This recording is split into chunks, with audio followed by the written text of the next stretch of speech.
सवाल है suppose that कि जिमें हुण मैं एग्जांपल है ना रियल मान लेंदा कि भी जिहड़ा आ इंस्टीट्यूट है साडा एक GST रजिस्ट्रेशन नंबर है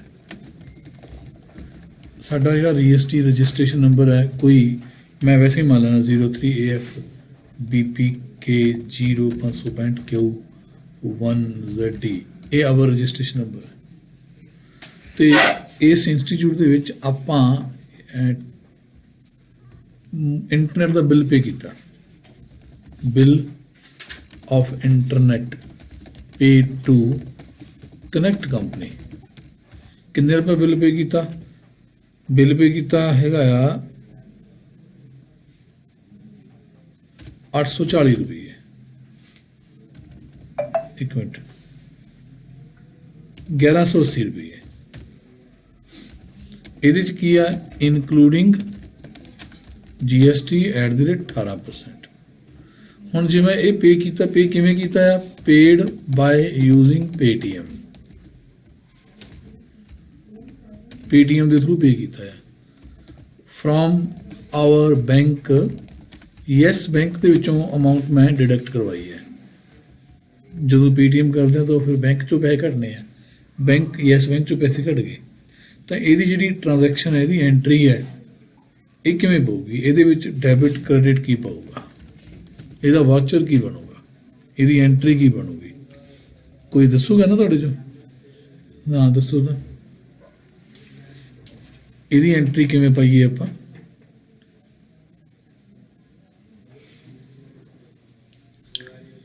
ਹਾਂ ਦੱਸ ਦੇ ਐਕਸਪੈਂਸ ਡੈਬਿਟ ਸਰ ਆਪਣਾ ਤੇ GST ਵੀ ਡੈਬਿਟ ਹੋ ਜੂਗੀ ਜੋ ਆਪਾਂ ਜਿੰਨਾ ਪੇ ਕੀਤਾ ਵਾ ਹਾਂ ਇੱਥੇ ਆਪਾਂ ਡੈਬਿਟ ਤੇ ਕੀ ਲਿਖੀਏ internet expenses internet and telephone expenses कह देने चाहिए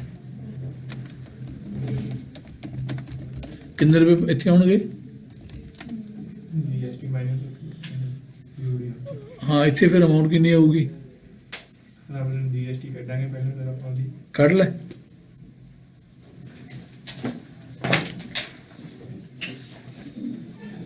कितनी बनूगी देखो ਤਾਂ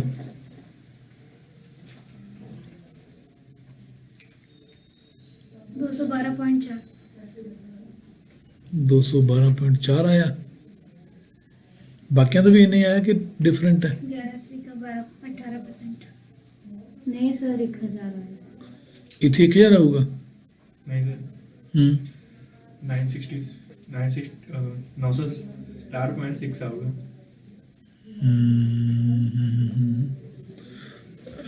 तू कहना 960.6 आऊगा ਤੇ ਹੋਰ ਕੌਣ ਕੌਣ ਹੈ ਜਿਹੜੇ ਕਹਿੰਦੇ ਨੇ ਕਿ 967.6 ਆਊਗਾ ਤੇ ਤੁਸੀਂ ਕਿੰਨਾ ਕਹਿੰਦੇ ਹੋ सर मेरा तो 1000 आया 1000 ਆਇਆ इंक्लूडिंग GST का फॉर्मूला फिर ठीक कौन है 1000 ठीक है कि 967 ठीक है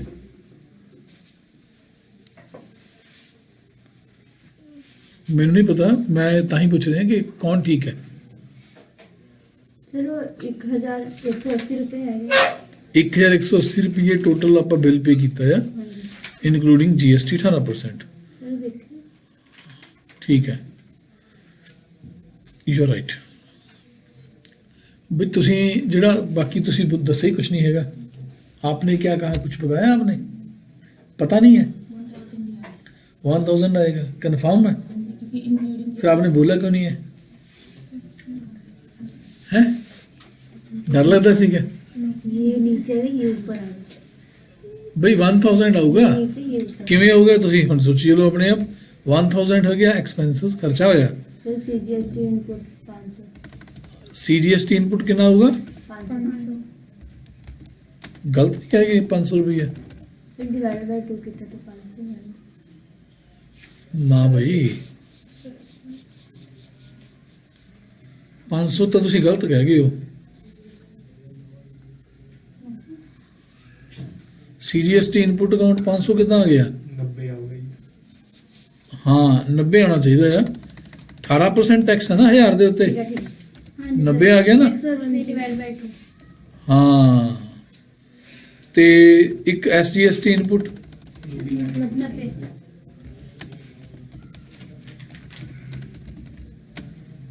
ये भी 90 ਤੇ ਕ੍ਰੈਡਿਟ ਕੀ ਆਊਗਾ? बैंक टू बैंक ਕਿਹੜਾ ਬੈਂਕ? Yes bank. ਇੱਥੇ ਕਿੰਨੇ ਰੁਪਏ ਹੋਣਗੇ? 1180 ਹੋਣਗੇ। ਠੀਕ ਹੈ। ਅੱਛਾ, ਹੁਣ ਜੇ ਮੈਨੂੰ ਕੋਈ ਪੁੱਛੇ, ਆਪਾਂ ਆਪਸ 'ਚ ਗੱਲ ਕਰਦੇ ਹਾਂ ਕਿਸੇ ਨਾਲ, ਟੈਲੀਫੋਨ ਦਾ ਬਿੱਲ ਕਿੰਨਾ ਆਉਂਦਾ ਆ? ਬਿੱਲ ਆਇਆ 1180 ਰੁਪਏ। ਜਿਹੜਾ ਮੇਰਾ ਖਰਚਾ ਆ ਉਹ 1000 ਹੀ ਹੈ। ਜਿਹੜੇ 90 ਰੁਪਏ ਮੈਂ ਇਹ ਟੈਕਸ ਪੇ ਕਰਤੇ, 90 ਤੇ 90 180 ਰੁਪਏ ਟੈਕਸ ਪੇ ਕਰਤਾ, ਕੀ ਇਹ ਮੇਰਾ ਖਰਚਾ? ਹਾਂ ਜਾਂ ਨਾ? यस सर ਖਰਚਾ ਹੀ ਹੈ। ਖਰਚਾ ਹੀ ਹੈ, ਸਾਰੇ ਕਹਿੰਦੇ ਹੋ ਤੁਸੀਂ। ਗਲਤ ਤੁਸੀਂ ਕਹਿ ਰਹੇ ਹੋ। ਇਹ ਖਰਚਾ ਨਹੀਂ ਹੈਗਾ। ਖਰਚਾ ਤਾਂ ਇਕੱਲਾ ਆ 1000 ਰੁਪਏ ਦਾ ਹੀ ਹੈ ਇੰਟਰਨੈਟ ਦਾ। सर फिर इसका टैक्स हो गया ਇਹ ਟੈਕਸ ਸਾਡਾ ਸਰਕਾਰ ਕੋਲੇ ਚਲੇ ਗਿਆ, ਇਹ ਆਪਾਂ ਨੂੰ ਵਾਪਸ ਆ ਜਾਣਾ ਆ। ਕਿੱਦਾਂ ਵਾਪਸ ਆਊਗਾ ਦੱਸੋ ਹੁਣ? बैंक ਨਹੀਂ, ਐਦਾਂ ਨਹੀਂ ਵਾਪਸ, ਨਹੀਂ ਐਦਾਂ ਹੀ ਬੈਂਕ 'ਚ ਆਉਣਾ। ਇਹ ਵਾਪਸ ਕਿਵੇਂ ਆਊਗਾ? ਹੁਣ ਮੰਨ ਲਓ ਕਿ ਇਸ ਮਹੀਨੇ ਮੈਂ ਇੰਟਰਨੈਟ ਦੇ 190 ਤੋਂ 90 180 ਰੁਪਏ ਪੇ ਕਰਕੇ ਮੈਂ ਕਿਹਨੂੰ ਪੇ ਕੀਤੇ ਨੇ? ਕਨੈਕਟ ਕੰਪਨੀ ਨੂੰ। ਕਨੈਕਟ ਕੰਪਨੀ ਨੇ ਅੱਗੇ ਪੇ ਕਰਤੇ ਗਵਰਨਮੈਂਟ ਨੂੰ। ਮੇਰੇ ਗਵਰਨਮੈਂਟ ਕੋਲ ਜਮ੍ਹਾਂ ਪਏ ਨੇ। ਹੁਣ ਸਪੋਜ਼ ਕਰੋ ਡਿਊਰਿੰਗ ਦੀ ਮੰਥ ਮੈਂ ਪੜ੍ਹਾਉਣ ਤੇ ਮੈਂ ਫੀਸ ਲਈ। ਜਿਹੜੀ ਮੈਂ ਫੀਸ ਲਈ ਉਹ ਸਪੋਜ਼ ਕਰੋ 10 ਸਟੂਡੈਂਟ ਨੇ, 10 ਸਟੂਡੈਂਟਸ ਨੂੰ ਟੀਚ ਕੀਤਾ, ਹਰ ਇੱਕ ਦੀ ਫੀਸ ਮੰਨ ਲਓ ਕਿ 1000 ਰੁਪਏ ਮਹੀਨਾ ਆ। ਤਾਂ ਮੈਨੂੰ ਕਿੰਨੇ ਪੈਸੇ ਟੋਟਲ ਮਿਲ ਗਏ? 10,000 ਮਿਲ ਗਏ ਨਾ।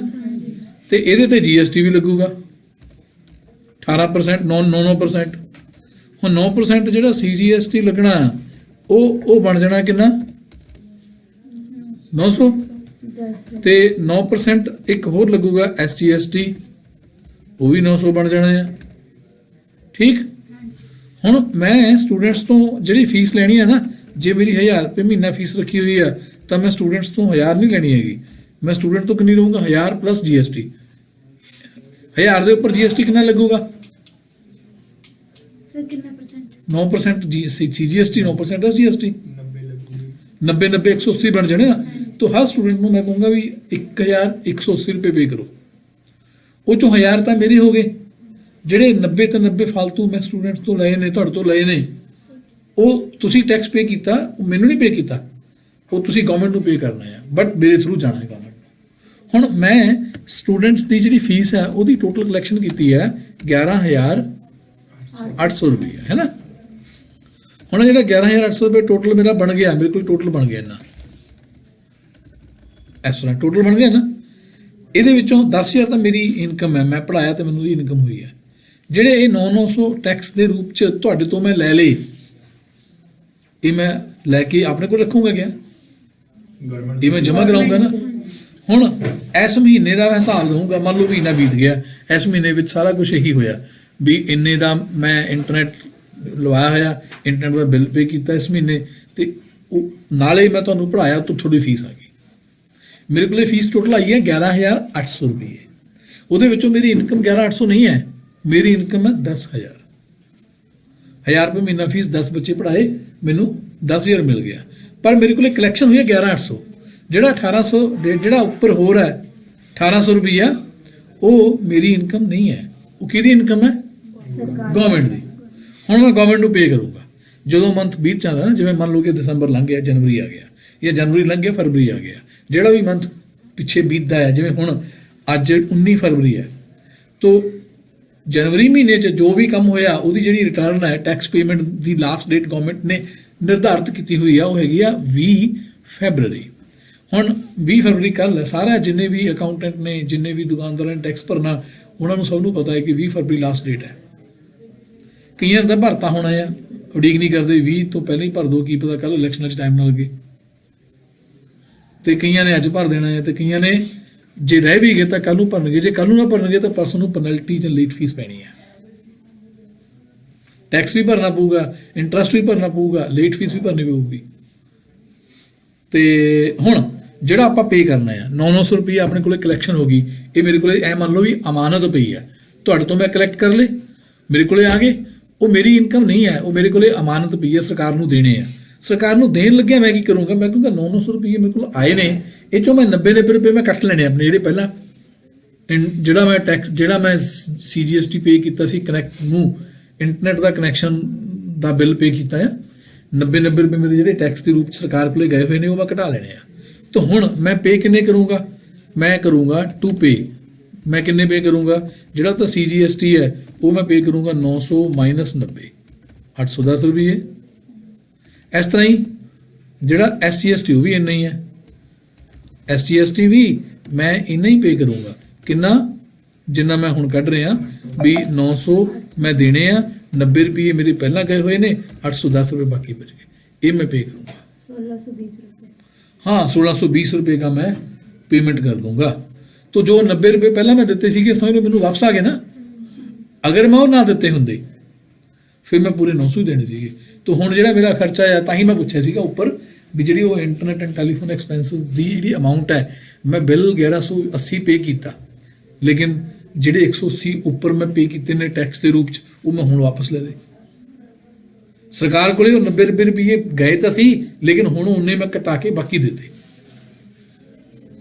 ਇਜ਼ ਇਟ ਕਲੀਅਰ ਨਾ? ਫਿਰ ਅਗਲਾ ਟੈਕਸ ਆਪਣੇ ਕੋਲ ਹੀ ਰਾਜੂ ਦਾ। ਕਿਹੜਾ ਅਗਲਾ ਟੈਕਸ? ਉਹ ਜਿਵੇਂ ਪੈਸੇ ਚ ਕੱਟੇ ਨੇ ਤਾਂ ਸੌਰੀ ਜਿਵੇਂ ਇਹ 900 ਵਿੱਚ 90 ਘਟਾ ਤਾਂ ਉਹ ਟੈਕਸ ਸਾਡੇ ਕੋਲ ਰਹਿ ਜਾਊਗਾ। ਹਾਂ ਅਗਲੇ ਦਾ ਟੈਕਸ ਨਹੀਂ। ਪਿਛਲੇ ਮੰਥ ਦਾ। ਉਹਦਾ ਆਪਣੀ ਇਨਕਮ ਹੋਗੀ। ਅੱਛਾ ਨਹੀਂ ਮੈਨੂੰ ਤੁਹਾਡੀ ਗੱਲ ਨਹੀਂ ਸਮਝ ਲੱਗੀ। ਕੁਐਸਚਨ ਦੁਆਰਾ ਪੁੱਛੋ। ਤੁਹਾਡਾ ਕੁਐਸਚਨ ਲੱਗਦਾ ਬਹੁਤ ਵਧੀਆ ਹੈ। ਪਹਿਲਾਂ ਆਪਾਂ ਟੈਕਸ ਪੇ ਕੀਤਾ ਸੀ। ਪਹਿਲਾਂ ਟੈਕਸ ਪੇ ਕੀਤਾ ਸੀ 90 ਰੁਪਏ 180 ਰੁਪਏ ਸਾਡੇ ਸਰਕਾਰ ਕੋਲ ਚਲੇ ਗਏ ਨਾ, ਹੈ ਨਾ? ਹਾਂ ਠੀਕ ਹੈ। ਅੱਗੇ ਸਵਾਲ ਕੀ ਹੈ? ਫਿਰ ਉਹ ਅਗਲੇ ਮੰਥ ਚ ਆਪਾਂ 90 ਰੁਪਏ ਘਟਾ ਦੇਂਗੇ। ਅਗਲੇ ਮੰਥ ਚ ਕਿਵੇਂ ਸਮਝ ਲੱਗੀ ਨਹੀਂ। ਜਿਵੇਂ ਆ ਟੈਕਸ ਪੇ ਕੀਤੇ ਹੋਏ ਆ। ਆਪਾਂ ਇਹ ਸਾਰਾ ਕੁਝ ਇਹ ਮੰਨ ਲੈਨੇ ਆ ਵੀ ਇਹ ਸਾਰਾ ਕੁਝ ਜਨਵਰੀ ਚ ਹੀ ਹੋਇਆ। ਮੰਨ ਲਓ ਆਪ ਸਪੋਜ਼ ਕਰੋ ਕਿ ਆਹ ਜਿਹੜੀ ਟ੍ਰਾਂਜੈਕਸ਼ਨ ਹੈ ਇਹ 7 ਜਨਵਰੀ ਦੀ ਹੈ। ਮੰਨ ਲਓ ਕਿ ਆਹ ਟ੍ਰਾਂਜੈਕਸ਼ਨ 7 ਜਨਵਰੀ ਦੀ ਹੈ। 7 ਜਨਵਰੀ ਨੂੰ ਮੈਂ ਇਹ ਬਿੱਲ ਪੇ ਕੀਤਾ। ਉਸ ਤੋਂ ਬਾਅਦ ਜਿਹੜੀ ਆਹ 10 ਸਟੂਡੈਂਟ ਦੀ ਫੀਸ ਹੈ ਇਹ ਕਿਸੇ ਦਿਨ ਕਦੇ ਕਿਸ ਦੀ ਆ ਗਈ 6 ਨੂੰ, ਕਿਸ ਦੀ 7 ਨੂੰ, ਕਿਸ ਦੀ 2 ਨੂੰ, ਕਿਸ ਦੀ 17 ਨੂੰ, ਕਿਸ ਦੀ 18 ਨੂੰ, ਅਲੱਗ-ਅਲੱਗ ਡੇਟਾਂ ਦੀ ਫੀਸਾਂ ਆ ਗਈਆਂ। ਫੀਸ ਜਦੋਂ ਆਉਂਦੀ ਹੈ ਤਾਂ ਅਸੀਂ ਸਟੂਡੈਂਟ ਤੋਂ ਫੀਸ 1000 ਨਹੀਂ ਲੈਂਦੇ ਹੈਗੇ, 180 ਜੋੜ ਕੇ 1000 ਮਗਰ ਜਿੰਨੀ ਵੀ ਫੀਸ ਹੈ। ਜੇ ਕਿਸ ਦੀ ਫੀਸ 500 ਰੁਪਏ ਹੈ ਤਾਂ ਆਪਾਂ ਉਹਦੇ ਤੇ ਕਿੰਨਾ ਜੋੜਾਂਗੇ? 18% ਜੋੜਾਂਗੇ, 90 ਰੁਪਏ ਹੋਰ ਲਵਾਂਗੇ। ਯਾਨੀ ਹਰ ਸਟੂਡੈਂਟ ਨੂੰ ਅਸੀਂ ਇਹ ਕਹਿ ਦਿੰਦੇ ਹਾਂ ਜੀ ਕਿ ਜਿੰਨੀ ਫੀਸ ਹੈ ਪਲੱਸ 18% GST। ਤੇ ਇਹ ਜਿਹੜੀ ਫੀਸ ਆਈ ਹੈ ਇਹ ਸਾਡੇ ਕੋਲ ਆ ਗਈ। ਤੇ ਮੈਨੂੰ ਹਾਲੇ ਵੀ ਨਹੀਂ ਪਤਾ ਲੱਗਿਆ ਤੁਸੀਂ ਕੀ ਪੁੱਛਣਾ ਚਾਹੁੰਦੇ ਸੀਗੇ। ਸਰ ਮੈਂ ਜੇ ਪੁੱਛ ਰਹੀ ਸੀ ਜਿਵੇਂ ਅਸੀਂ ਟੈਕਸ ਪੇ ਕੀਤਾ ਸਰਕਾਰ ਨੂੰ, ਅਗਲੀ ਵਾਰ ਸਾਡੇ ਕੋਲ ਕਿਵੇਂ ਰਹਿ ਜਾਊਗਾ? ਅਗਲੀ ਵਾਰ ਸਾਡੇ ਕੋਲੇ ਕਿਵੇਂ ਰਹਿ ਜਾਊਗਾ?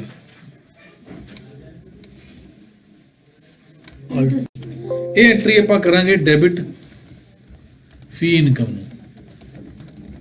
ਫੀ ਇਨਕਮ ਨਾਰਮਲੀ ਕ੍ਰੈਡਿਟ ਹੁੰਦੀ ਹੈ ਬਟ ਇੱਥੇ ਡੈਬਿਟ ਕਰਨੀ ਹੈ ਕਿਉਂਕਿ ਫੀਸ ਇਨਕਮ ਇਹ ਸੇਲ ਰਿਟਰਨ ਦੀ ਤਰ੍ਹਾਂ ਹੋਗੀ। ਫੀਸ ਇਨਕਮ ਨੂੰ ਡੈਬਿਟ ਕਰ ਦਾਂਗੇ 1000 ਰੁਪਏ ਤੇ IGST ਨੂੰ ਹੀ IGST ਆਊਟਪੁੱਟ ਹੀ ਕਰਾਂਗੇ, ਇਨਪੁੱਟ ਨਹੀਂ ਕਰਾਂਗੇ। IGST ਆਊਟਪੁੱਟ ਨੂੰ 180 ਰੁਪਏ ਡੈਬਿਟ ਕਰ ਦਾਂਗੇ। ਕ੍ਰੈਡਿਟ ਕੀ ਕਰਾਂਗੇ? ਯੈਸ ਬੈਂਕ ਨੂੰ 1180। तो ਜਿਹੜੀ ਸਾਡੀ ਨੈਟ ਇਨਕਮ ਹੈ ਇੱਥੇ 1500 ਹੋਈ ਸੀ, 1000 ਘਟ ਗਈ। ਜਿਹੜਾ ਫੀ ਇਨਕਮ ਦਾ ਅਕਾਊਂਟ ਹੈ ਉਹਦੇ ਚ ਆਮ ਤੌਰ ਤੇ ਐਂਟਰੀਆਂ ਕ੍ਰੈਡਿਟ ਹੀ ਹੋ ਜਾਂਦੀਆਂ ਨੇ, ਡੈਬਿਟ ਦੀ ਐਂਟਰੀ ਆਉਂਦੀ ਨਹੀਂ ਹੈਗੀ। ਉਹ ਕਦੇ ਤਾਂ ਆਉਂਦੀ ਹੈ ਜੇ ਆਪਾਂ ਫੀਸ ਵਾਪਸ ਕੀਤੀ ਹੋਵੇ। ਇਦਾਂ ਹੀ IGST ਆਊਟਪੁੱਟ ਹੈ ਹਮੇਸ਼ਾ ਕ੍ਰੈਡਿਟ ਹੀ ਹੁੰਦਾ ਆ, ਡੈਬਿਟ ਦੀ ਐਂਟਰੀ ਨਹੀਂ ਆਉਂਦੀ ਹੈਗੀ। ਡੈਬਿਟ ਦੀ ਐਂਟਰੀ ਉਦੋਂ ਹੋਈ ਜਦੋਂ ਆਪਾਂ ਫੀਸ ਵਾਪਸ ਕੀਤੀ ਤੇ ਟੈਕਸ ਵੀ ਫਿਰ ਗਵਰਨਮੈਂਟ ਨੂੰ ਵਾਪਸ ਕਰਨਾ ਹੈ।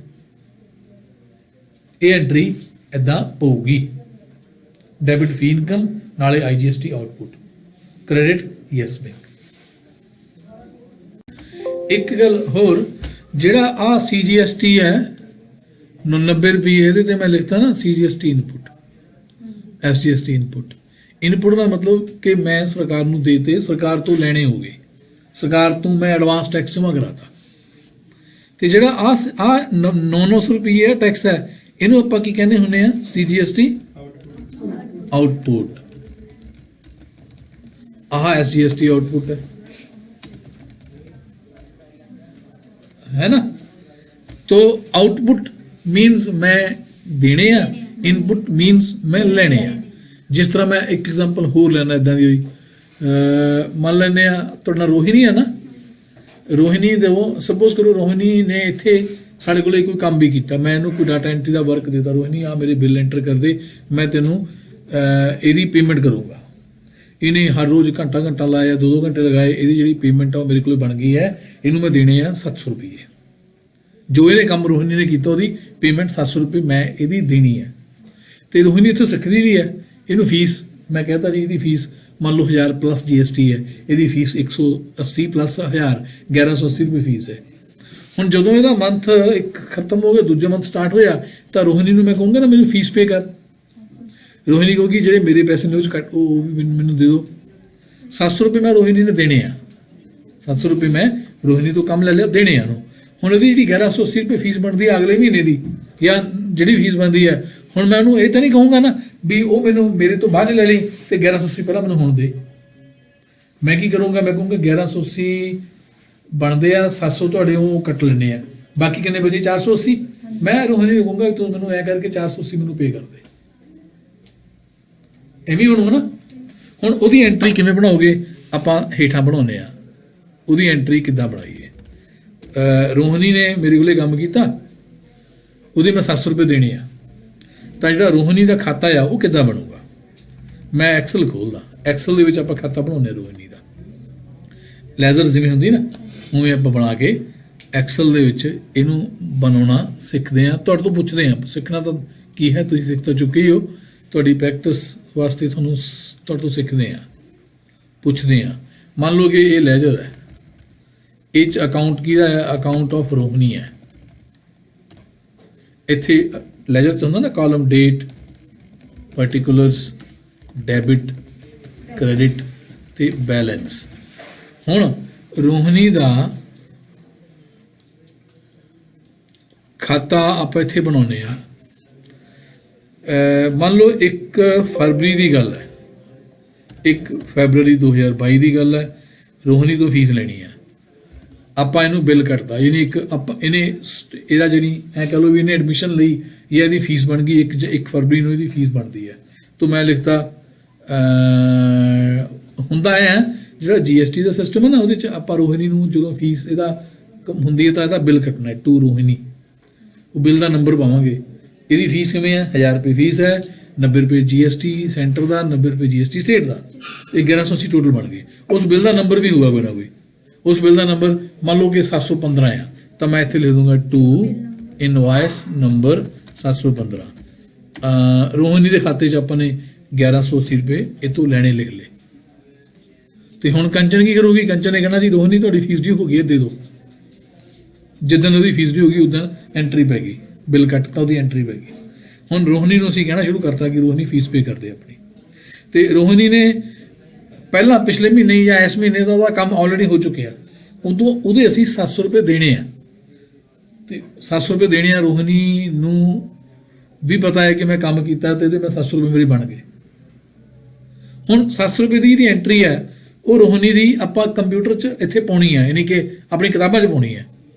ਉਹ ਐਂਟਰੀ ਮੰਨ ਲਓ ਮੈਂ ਅਕਾਊਂਟੈਂਟ ਹਾਂ, ਮੇਰੀ ਫਰਮ ਹੈ, ਤਾਂ ਮੈਂ ਅਕਾਊਂਟਸ ਵਿੱਚ ਐਂਟਰੀ ਕਿਵੇਂ ਪਾਵਾਂ। 700 ਰੁਪਏ ਜਿਹੜੇ ਮੈਂ ਰੋਹਿਣੀ ਨੂੰ ਦੇਣੇ ਆ, ਇੱਥੇ ਮੈਂ ਕੀ ਲਿਖਾਂ, ਬਾਈ ਇਨਵਾਇਸ ਨੰਬਰ 700 ਕ੍ਰੈਡਿਟ, 700 ਰੁਪਏ ਕ੍ਰੈਡਿਟ। ਹਾਂ, ਇੱਥੇ ਆਪਾਂ ਲਿਖ ਦਾਂਗੇ ਬਾਈ ਸੈਲਰੀ ਅਕਾਊਂਟ। ਮੰਨ ਲਓ ਮੈਂ ਇਹਨੂੰ ਤਨਖਾਹ ਦਿੱਤੀ ਹੈ, ਜਾਂ ਇਹ ਤੋਂ ਮੈਂ ਕੰਮ ਲਿਆ ਤਾਂ ਬਾਈ ਜੌਬ ਵਰਕ, ਮੈਂ ਤੋਂ ਕੰਮ ਲਿਆ ਕੋਈ, ਮੇਰਾ ਇਹ ਜੌਬ ਵਰਕ ਖਰਚਾ ਹੋ ਗਿਆ, ਬਾਈ ਜੌਬ ਵਰਕ ਐਕਸਪੈਂਸਿਸ। ਤੇ ਕਿੰਨੇ 700 ਰੁਪਏ। ਉਹ 700 ਰੁਪਏ ਮੈਂ ਕਿੱਥੇ ਲਿਖਣੇ ਆ, ਡੈਬਿਟ ਕਿ ਕ੍ਰੈਡਿਟ, ਕ੍ਰੈਡਿਟ ਲਿਖਣੇ ਹੈ ਨਾ। ਤੇ ਹੁਣ ਇਹਦਾ ਜਿਹੜਾ ਬੈਲੈਂਸ ਹੈ ਉਹ ਬਚ ਗਿਆ ਕਿੰਨਾ, ਹਾਂ 480। ਚਾਹੇ ਆਪਾਂ ਇੱਥੇ ਲਿਖ ਦਈਏ 480। ਇਹ ਜਿਹੜਾ ਬੈਲੈਂਸ ਹੈ 480, ਇੱਥੇ ਮੈਂ ਕੀ ਲਿਖਾਂ, DR ਕਿ CR। ਮੋਰੇ ਹੁੰਦਾ ਨਾ ਕਾਲਮ DR/CR, ਇੱਥੇ DR ਲਿਖੂੰਗਾ। ਇੱਥੇ ਹੁੰਦਾ ਨਾ DR/CR, ਇੱਥੇ ਮੈਂ ਲਿਖੂੰਗਾ DR। ਇਹ DR ਦਾ ਮਤਲਬ ਕਿ ਡੈਬਿਟ ਵੱਡਾ ਹੈ, ਆਪਾਂ ਲੈਣੇ ਹੋਗੇ। ਇਹ ਗੱਲ ਸਪਸ਼ਟ ਹੈ, ਠੀਕ ਹੈ ਨਾ। ਤੇ ਇੱਥੇ ਡੇਟ ਪਾ ਦਾਂਗੇ। ਮੰਨ ਲਓ ਕਿ 5 ਤਰੀਕ ਨੂੰ ਮੈਂ ਇਹ ਤੋਂ ਕੰਮ ਲੈ ਲਿਆ, 5 ਨੂੰ ਦਾ ਕੰਮ ਕੰਪਲੀਟ ਹੋ ਗਿਆ, ਤਾਂ ਮੈਂ 5 ਤਰੀਕ ਨੂੰ ਐਂਟਰੀ ਪਾਤੀ ਕਿ ਇਹਦੇ 700 ਰੁਪਏ ਦੇਣੇ ਆ। ਹੁਣ 480 ਰੁਪਏ ਤੋਂ ਆਉਣੇ ਆ ਮੈਨੂੰ, ਹੈ ਨਾ। ਤਾਂ 480 ਰੁਪਏ ਸਪੋਜ਼ ਕਰੋ ਰੋਹਿਣੀ ਨੇ 6 ਤਰੀਕ ਨੂੰ ਲਿਆਂਦੇ ਘਰੋਂ, ਲਿਆ ਕੇ ਜਮ੍ਹਾਂ ਕਰਾਤੇ। ਆਪਾਂ ਉਹਨੂੰ ਫਿਰ ਰਸੀਦ ਕੱਟਾਂਗੇ ਨਾ, ਉੱਥੇ ਲਿਖ ਦਾਂਗੇ।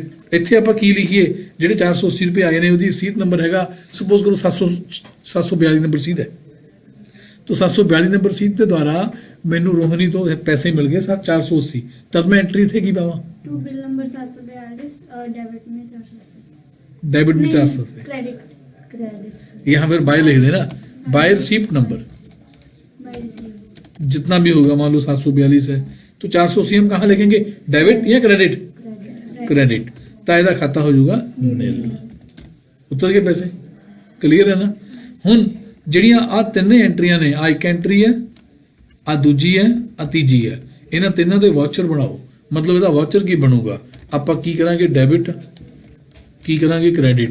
ਜਿਹੜੀ ਪਹਿਲੀ ਐਂਟਰੀ ਹੈ 1180 ਦੀ ਐਂਟਰੀ ਦੇ ਵਿੱਚ ਜੀ ਆਪ ਦੱਸਿਓ ਜੀ, ਸੋਚ ਲਿਓ ਤੁਸੀਂ ਕਿ ਇਹਦੇ ਐਂਟਰੀ ਦਾ ਜਵਾਬ ਕੀ ਹੋਊਗਾ, ਡੈਬਿਟ ਕ੍ਰੈਡਿਟ ਕੀ ਹੋਊਗਾ। ਫਸਟ ਐਂਟਰੀ ਦੀ ਆਪਾਂ ਗੱਲ ਕਰਨੀ ਹੈ ਇਕੱਲੀ ਇਹਦੀ, ਹਾਲੇ ਆਪਾਂ ਇਹਦੇ ਤੇ ਧਿਆਨ ਦਿੰਦੇ ਹਾਂ, ਹੋਰ ਕਿਸੇ ਤੇ ਧਿਆਨ ਨਹੀਂ ਦੇਣਾ। ਇਹਦਾ ਜਵਾਬ ਕੀ ਲਿਖੋਗੇ? ਹੈ ਇੱਕ ਵਾਰ ਕੀ? प्लीज कोई गल नहीं झिझक ना करो। हाँ मतलब ऊपर जिवें एक्सप्लेन हाँ लाइन बोलनी ਹੁੰਦੀ ਉਹਦੀ। हाँ नहीं एंट्री ਤਾਂ ਤੁਹਾਨੂੰ ਪਤਾ ਲੱਗੀ ਨਾ ਕੀ ਹੋਇਆ। 1180 ਰੁਪਏ ਦਾ ਰੋਹਿਣੀ ਨੂੰ ਪੜਾਇਆ ਸੀ, ਉਹਦੀ ਫੀਸ ਮੈਂ ਲੈਣੀ ਹੈ ਤੇ ਖਾਤੇ 'ਚ ਪਾਤੀ। ਤੋ ਇਹਦੀ ਐਂਟਰੀ ਕੀ ਬਣੂਗੀ? ਇਹਦਾ ਇੱਥੇ ਟ੍ਰਾਂਜੈਕਸ਼ਨ ਜਰਨਲ ਕੀ ਬਣਾਵਾਂ? ਫਿਰ ਮੈਂ ਪੁੱਛੂੰਗਾ ਟੈਲੀ 'ਚ ਐਂਟਰੀ ਕਿੱਦਾਂ ਪਾਉਣੀ ਹੈ, ਵੀ ਪੁੱਛੂੰਗਾ ਬਾਅਦ 'ਚ ਇਹਦਾ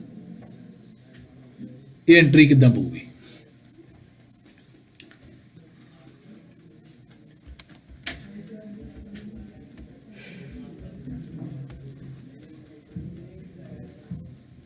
नहीं दसनी? चलो ਤੁਹਾਨੂੰ ਪੁੱਛਣਾ ਜੀ। Invoice number 715 debit. डेबिट मैं लिख दूं इनवॉइस नंबर 715। क्रेडिट ਤੁਸੀਂ ਕਹਿੰਦੇ ਹੋ ਗਲਤ ਹੈ। ਹਾਂ ਕੀ ਠੀਕ ਹੈ ਫਿਰ ਤੁਸੀਂ ਦੱਸੋ। Debit cash debit cash credit Rohini. Credit Rohini. Debit cash credit Rohini ਦਾ ਮਤਲਬ ਕੈਸ਼ ਆਇਆ, ਰੋਹਿਣੀ ਦੇ ਰਹੀ ਹੈ। ਇਹ ਐਂਟਰੀ ਤਾਂ ਨਹੀਂ, ਇੱਥੇ ਤਾਂ ਕੈਸ਼ ਨਹੀਂ ਆਇਆ। ਆ 1180 ਰੁਪਏ ਦਾ ਮੈਂ ਬਸ ਸਿਰਫ ਨਾ ਰੋਹਿਣੀ ਦਾ ਮੰਥ ਸਟਾਰਟ ਹੋ ਗਿਆ, ਅਗਲਾ ਉਹਦੀ ਪੜ੍ਹਾਈ ਸਟਾਰਟ ਹੋ ਗਈ ਹੈ, ਉਹਨੂੰ ਆਪਾਂ ਫੀਸ ਡੈਬਿਟ ਕਰ। डेबिट ये सैलरी भी नहीं है। नहीं सर, रोहिणी अकाउंट डेबिट 1,180 रुपए हाँ ते सैलरी वर्क 700 क्रेडिट से। नहीं 700 की एंट्री बाद में पूछूंगा मैं, अभी तो आपसे 1180 वाली एंट्री पूछ रहा हूँ ना, केवल इसकी मैं जवाब पूछ रहा हूँ। इसकी एंट्री हम अपनी किताबों में अपनी बुक्स में कैसे डालेंगे? वाउचर में हाँ सर रोहिणी अकाउंट डेबिट हाँ। 1000 टू CGST 90 प्लस SGST 90। एक मिनट, आपने जो कहा मैं बोलता हूँ। रोहिणी अकाउंट डेबिट 1000 भी है। तो इसमें GST कैसे लगेगा? तो सिंपल रोहिणी अकाउंट डेबिट 1000 रुपये। एक मिनट पहले रोहिणी पूरा करो, एक मिनट इसमें देखते हैं क्या।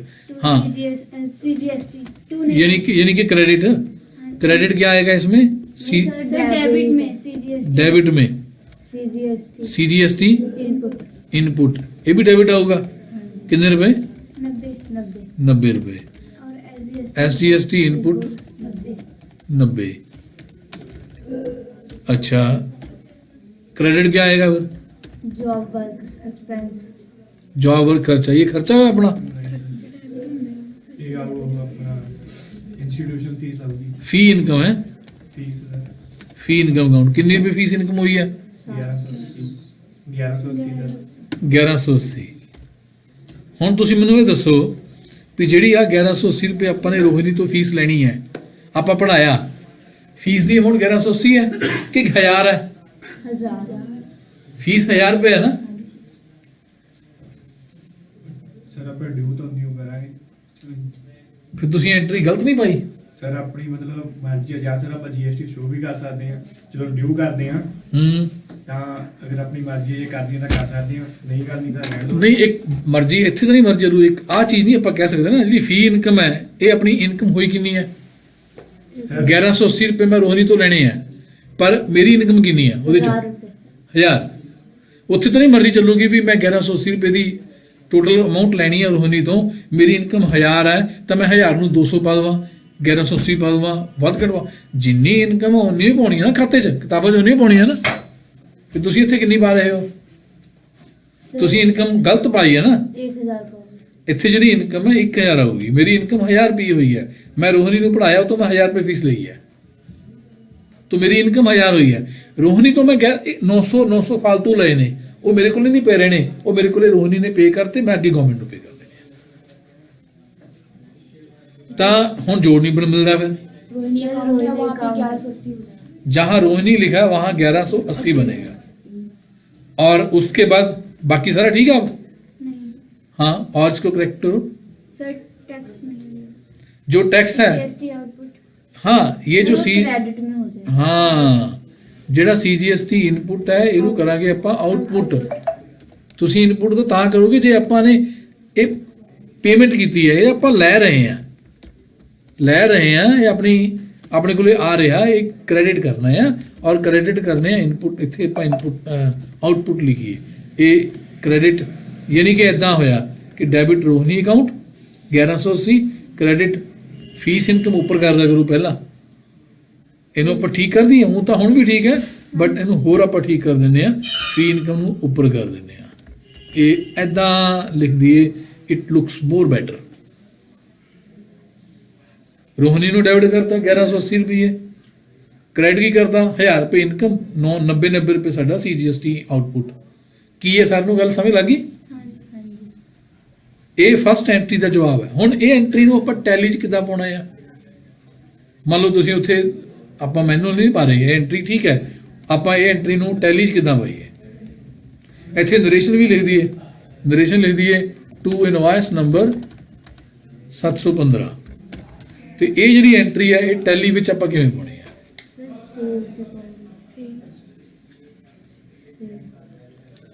ਸੇਲ 'ਚ ਪਾਉਣੀ ਹੈ, ਠੀਕ ਹੈ, ਸੇਲ 'ਚ ਹੀ ਪਾਵਾਂਗੇ, ਸਹੀ ਗੱਲ ਹੈ। ਇਹਦਾ ਆਪਾਂ ਸੇਲ ਦਾ ਯਾਨੀ ਕਿ ਟ੍ਰਾਂਜੈਕਸ਼ਨ 'ਚ ਜਾ ਕੇ ਸੇਲ ਵਾਚਰ ਐਂਟਰੀ ਕਰਾਂਗੇ, ਤੇ ਉਹਦੇ 'ਚ ਆਪਾਂ ਲਿਖਾਂਗੇ ਸਮਾਨ ਕਿਹਨੂੰ ਵਿੱਚ ਹੈ, ਜਿਵੇਂ ਸਮਾਨ ਸੇਲ ਕਰਦੇ ਆ ਉਵੇਂ ਇਹ ਸਰਵਿਸ ਦੀ ਸੇਲ ਹੋਗੀ। ਆਪਾਂ ਸੇਲ ਕੀਤਾ ਰੋਹਿਣੀ ਨੂੰ, ਆਪਾਂ ਰੋਹਿਣੀ ਨੂੰ ਕਰਾਂਗੇ ਡੈਬਿਟ, ਕ੍ਰੈਡਿਟ ਕਰਾਂਗੇ,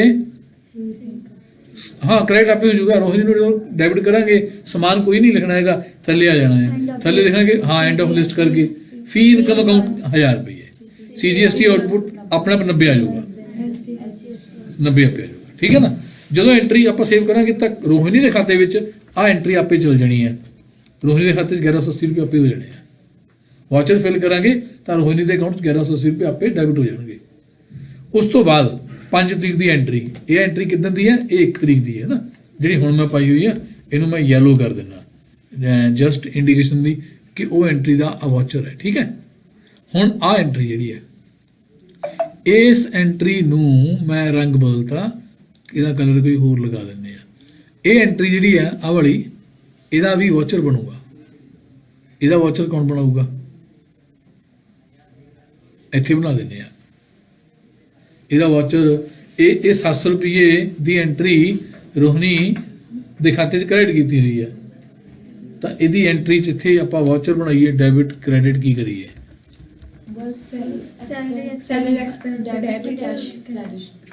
कैश क्रेडिट कर दिए, जिमें मैं सुन रहा उवें लिख देना सैलरी एक्सपेंसिस अकाउंट डेबिट ते कैश अकाउंट क्रेडिट। अमाउंट कितनी होगी? 700 ਇੱਥੇ ਵੀ 700। ਹੁਣ ਤੁਸੀਂ ਮੈਨੂੰ ਇਹ ਦੱਸੋ ਸੱਚੀ ਮੁੱਚੀ ਵੀ ਕੀ ਕੈਸ਼ ਗਿਆ? ਨਹੀਂ ਸਰ ਗਲਤ ਆ। ਇਹ ਗਲਤ ਹੈ? ਜਦੋਂ ਠੀਕ ਹੈ, ਇਹ ਕੌਣ ਕੌਣ ਕਹਿੰਦਾ ਵੀ ਇਹ ਠੀਕ ਹੈ ਜਾਂ ਕੌਣ ਕੌਣ कहता गलत है? सर जब हम किसी उसको पैसे आखिर ले हमने उसको पैसे नगद थोड़ी दिए ना। अगर मैंने उसको काम करवाने के बाद बोल देता ये लो 700 रुपये कैश, फिर मैंने एंट्री यहाँ नहीं डालनी थी, फिर तो मैंने यहाँ एंट्री डालनी नहीं थी ना। अभी तो उधार है ना। हाँ, उसने काम करके चली गई, उसने पैसे मांगे भी नहीं, मैंने दिए भी नहीं।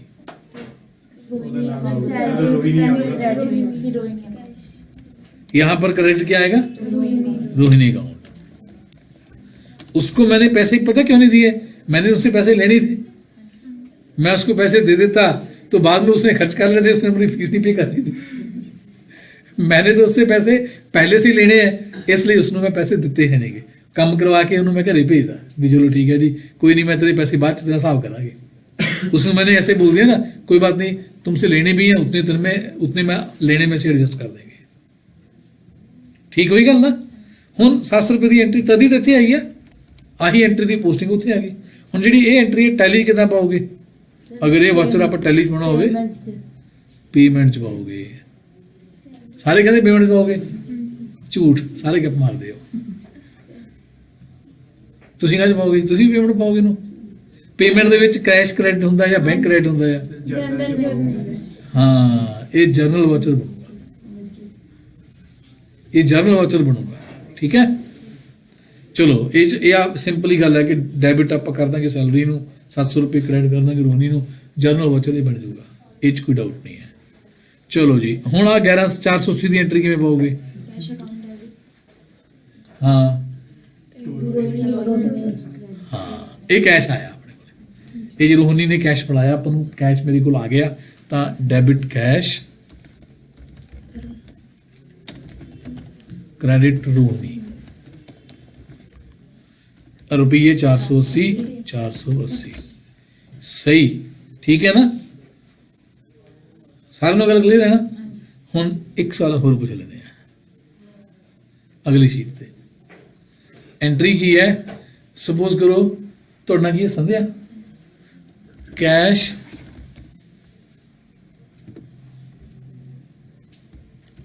फी received from Sandhya by cash rupees 1180।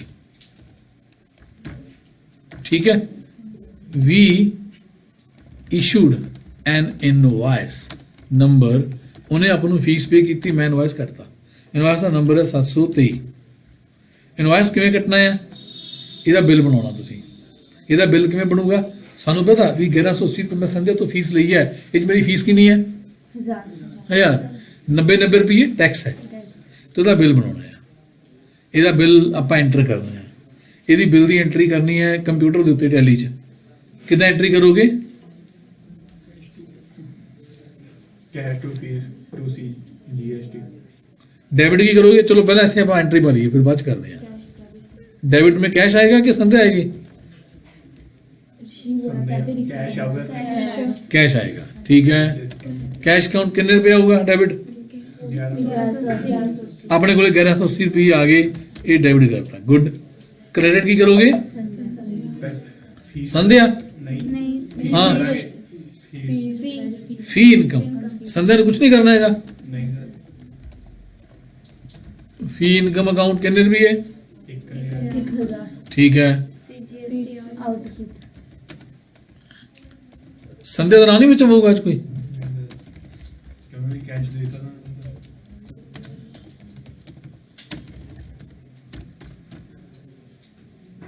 सारे ठीक लगता है सानू? संध्या आपको ठीक लगता है क्या? आपका नाम तो उसमें डाला ही नहीं मैंने।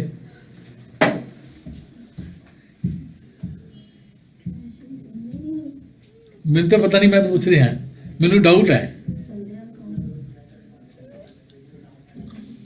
सर नहीं है डाउट ठीक है इस तरह? सर, उन्होंने कैश दे दी तो फिर कैश ही फाइनल करना थोड़ी। फिर संध्या के अकाउंट 'ਚ एंट्री जाऊगी कि नहीं जाऊगी? जिवें पहला रोहिणी के अकाउंट 'ਚ ਆਪਾਂ एंट्री पाई सी, पिछली बारी एंट्री पाई सी रोहिणी के खाते 'ਚ। सर ये तो इसमें पैसे लेने थे तो हमने हाँ, ये जो केस है ना, इस केस में ये हो गया, रोहिणी ने कहा कि मेरे पास फीस के पैसे अभी नहीं है, मेरे खाते में लिख लो, मैं बाद में आपको दे दूंगी। ये तो वो केस हो गया, ये बिल हो गया उधार वाला। और यहां जो बिल है ये उधार का नहीं है, ये बिल नगद का है, कैश का बिल है।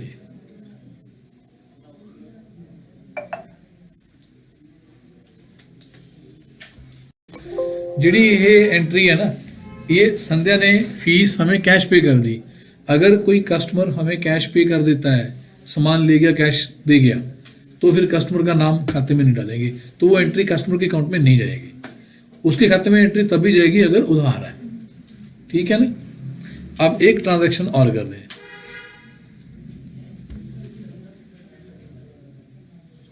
मान लो हमने कोई कंप्यूटर सेल किया, पुराना कंप्यूटर, किसी ने कहा जी मुझे कंप्यूटर लेना है, तो मैंने कंप्यूटर सेल कर दिया।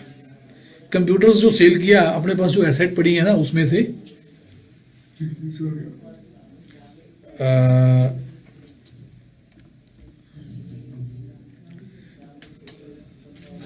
ਤੁਹਾਡਾ ਨਾਮ ਕੀ ਹੈ? दृष्टि। दृष्टि। मान लो दृष्टि ने कहता मैं कंप्यूटर खरीदना है, मेरे को पैसे है नहीं, मैं पैसे बाद च दे दूंगी, बट मैंने कंप्यूटर इत्थों हुण दे दो। तो मैं भी सोचा कि मेरे को एक कंप्यूटर फालतू है, मैं ये कंप्यूटर बेच देना। तो मैं दृष्टि ਨੂੰ ਜੇ ਕੰਪਿਊਟਰ ਵੇਚੂੰਗਾ ਨਾ, ਤਾਂ ਕਿਉਂਕਿ ਮੈਂ GST ਡੀਲਰ ਹਾਂ, ਰਜਿਸਟਰਡ ਡੀਲਰ ਹਾਂ, ਤਾਂ ਜੇ ਕੰਪਿਊਟਰ ਦੇ ਉੱਤੇ ਗਵਰਨਮੈਂਟ ਨੇ ਲਿਖਿਆ ਆ 12% ਟੈਕਸ ਪੈਂਦਾ, ਤਾਂ ਮੈਂ ਦ੍ਰਿਸ਼ਟੀ ਨੂੰ ਕੰਪਿਊਟਰ ਵੇਚਣ ਲੱਗਿਆ, ਜਿੰਨੇ ਦਾ ਵੇਚੂੰਗਾ ਉਹ ਤੋਂ 12% ਮੈਂ GST ਵੀ ਕਲੈਕਟ ਕਰੂੰਗਾ, ਮੈਨੂੰ ਕਲੈਕਟ ਕਰਨਾ ਪਊਗਾ। ਹੁਣ ਮੰਨ ਲਓ ਕਿ ਮੈਂ ਇਹਨੂੰ ਕੰਪਿਊਟਰ ਵੇਚਿਆ 10,000 ਦਾ, ਤੇ 12% GST ਪਾ ਕੇ ਬਣ ਗਿਆ 1200 ऊपर, 1200। है ना। तो मैंने क्या किया, कंप्यूटर सोल्ड टू दृष्टि एट रुपीज 10,000, 11,200 बन जाने, है ना। मैनू नहीं कहूँगा भी ये 10,000 का कंप्यूटर है, 1200 टैक्स है, मैंने सिंपली कह दूंगा 11,200 रुपये लगने। ये नहीं कहता ठीक है जी मैनू दे दो, मैं पैसे बाद च दे दूंगी, तो यदि एंट्री की पऊगी सर डेबिट। दृष्टि डेबिट डेबिट दृष्टि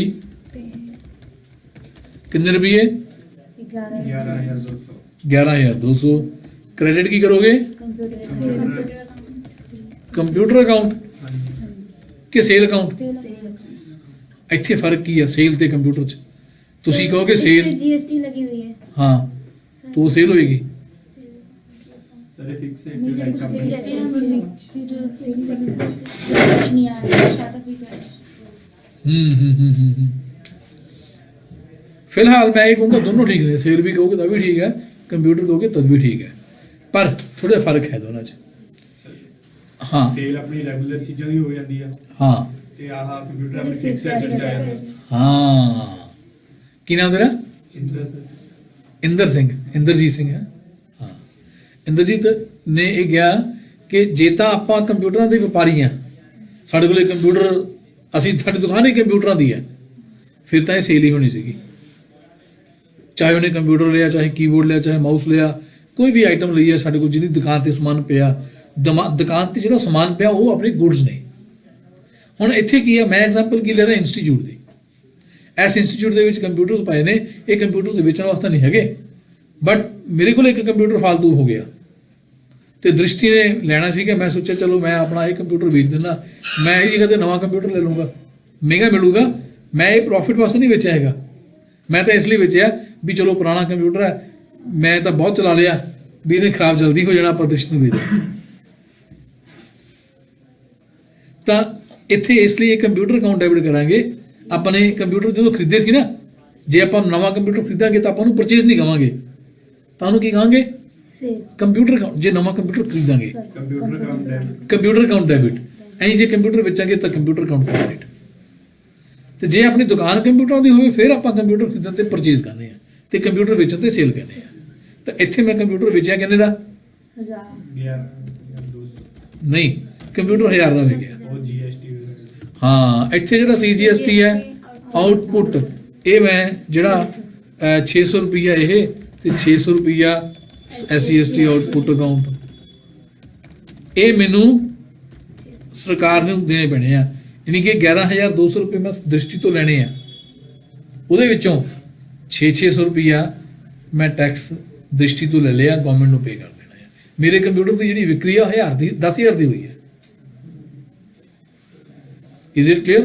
ਇਹਦਾ ਵੀ ਮੈਂ ਬਿੱਲ ਕੱਟੂੰਗਾ, ਉਸ ਬਿੱਲ ਦਾ ਵੀ ਨੰਬਰ ਹੋਊਗਾ, ਨੰਬਰ ਤੇ ਲਿਖੂੰਗਾ ਵੀ ਆਹ ਆਈਟਮ ਹੈ, ਇਹਦਾ HSN ਨੰਬਰ ਹੈ, ਇਹਦੀ ਅਮਾਊਂਟ 10,000 ਹੈ, ਇਹ ਤੇ CGST 600 ਰੁਪਏ, SGST 600 ਰੁਪਏ, ਟੋਟਲ 11,200।